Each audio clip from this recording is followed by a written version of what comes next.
Ada kembali dalam dialog khusus Food and Agricultural Summit 2021 dengan tema Stand Together Facing the Food Crisis. Dan setelah tadi kita melalui sesi diskusi yang luar biasa, penuh insight dan juga berlangsung seru. Dan selanjutnya kita akan mendengarkan insight dari reviewer ahli kita pada siang hari ini, yaitu Bapak Muhammad Firdaus, Dewan Pakar Himpunan Alumni dari IPB. Silakan Pak Firdaus. Terima kasih Mbak Rama. Yang pertama, banyak pelajaran yang bisa kita petik ya dari para narasumber hari ini ya, yang tentunya akan bisa kita susun menjadi masukan untuk pemerintah ya dan para pelaku usaha juga yang lain untuk penyempurnaan pembangunan pertanian kita. Nah, kalau saya mencoba mengambil intisari apa yang tadi sudah disampaikan, Mbak Rama, kelihatannya ada 5 hal yang kita harus lebih serius ke depannya. Yang pertama, keseriusan untuk mengembangkan pangan yang lebih beragam. Ya, jadi hari ini itu kita menghadirkan pelaku usaha unggas, kemudian ada pelaku usaha hortikultura, itu sangat penting. Implementasinya yang praktis adalah bahwa selama ini alokasi biasanya kalau anggaran itu bisa dibagi untuk komoditas, kita kadang terlalu banyak untuk yang komoditas menghasilkan karbohidrat. Kalau bahasanya WHO dan WFP itu disebutnya GoFood, Mbak Rama. Jadi untuk yang energi. Yang untuk yang protein, grow food, growing, dan yang untuk hortikultura, glow food, yang glowing, itu kelihatannya masih belum terlalu banyak. Itu yang pertama. Nah, yang kedua, keseriusan untuk meningkatkan daya saing, bukan hanya jumlah yang diproduksi.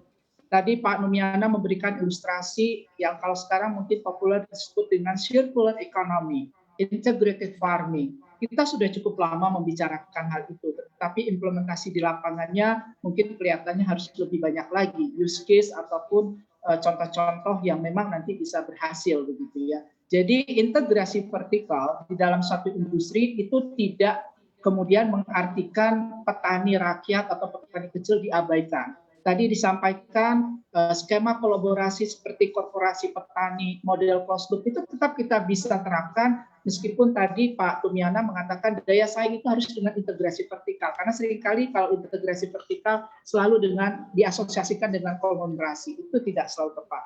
Nah, keseriusan yang ketiga adalah bahwa pertanian kita harus betul-betul menjamin pengembalian atau earnings.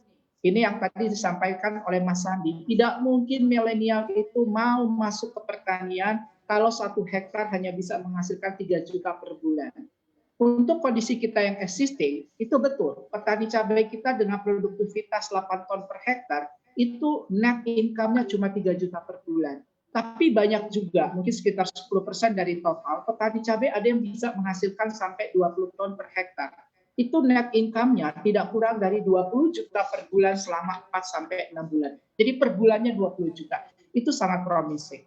Nah, keseriusan yang keempat adalah bagaimana kita menerapkan pertanian presisi. Ada 2 hal di sini. Tadi Pak Tri Wahyudi menyampaikan tentang agro solution. Saya sangat senang sekali mendengarkan itu ya, Mbak Rama.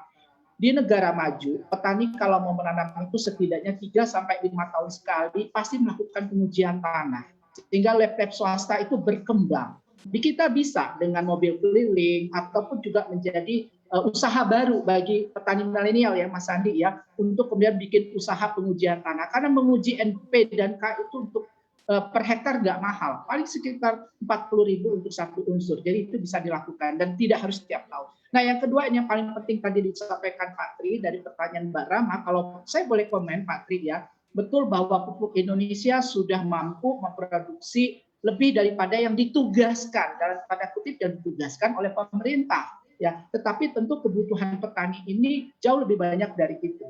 Nah, saya tahu betul bahwa pupuk Indonesia juga sudah punya beragam pupuk komersial atau non subsidi yang bagus. Petani hortikultura karena mereka mampu membayar, mereka sudah biasa pakai beberapa, kalau saya boleh sebut merek ya, Nitroku, Jeranti, itu sudah biasa dipakai oleh petani hortikultura. Tapi kalau petani pajale mungkin agak susah karena memang earnings atau pengembaliannya masih rendah. Nah ini yang terakhir Mbak Rama, yang mungkin waktunya masih ada, keseriusan untuk menjamin akses pasar. Ini yang tadi yang ditanyakan oleh Mbak Rama kepada Mas Sandi, dan ini tentu tidak bisa dengan apa? Sinergi. tadi Mas Sandi menyampaikan pentahelix ya. Jadi ABGC plus media seperti CNBC ini Mbak Rahma ya. Jadi kalau masih tanpa media tuh masih quadruple gitu ya. Tapi kalau sudah dengan media baru dia pentahelix. Ini penting sekali ya, skema misalnya tadi mengembangkan petani yang menanam tetapi market driver ya. Jadi sudah diketahui itu nanti akan dipasarkan kemana.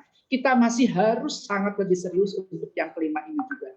Mungkin dari saya rasa itu Mbak Rama, ini mudah-mudahan bisa jadi masukan begitu ya, meskipun Kementerian Pertanian tidak hadir pada hari ini, tetapi kami nanti tugas dari himpunan alumni adalah menyusun ini sebagai rekomendasi atau kebijakan. Sekali lagi terima kasih Bapak para narasumber, selamat siang, Assalamualaikum warahmatullahi wabarakatuh. Waalaikumsalam warahmatullahi wabarakatuh. Terima kasih sekali Mas Firdaus atas reviewnya dan tentunya kami juga ucapkan terima kasih yang luar biasa kepada seluruh narasumber yang telah berbagi pandangan dalam Food and Agriculture Summit 2021. Dan sekali lagi, dialog khusus Food and Agriculture Summit 2021 ini terselenggara atas kerjasama Himpunan Alumni IPB dengan CNBC Indonesia.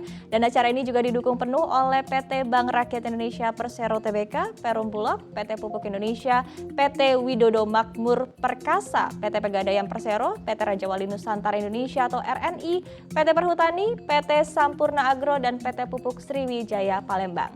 Saya Syarif Rahma mewakili seluruh kerabat kerja yang bertugas pamit undur diri dan dialog khusus Food and Agriculture Summit 2021 akan hadir sampai hari Jumat pekan ini dengan topik dan juga narasumber yang tentunya tidak kalah menarik. Stay safe and stay healthy. CNBC Indonesia Beyond Business.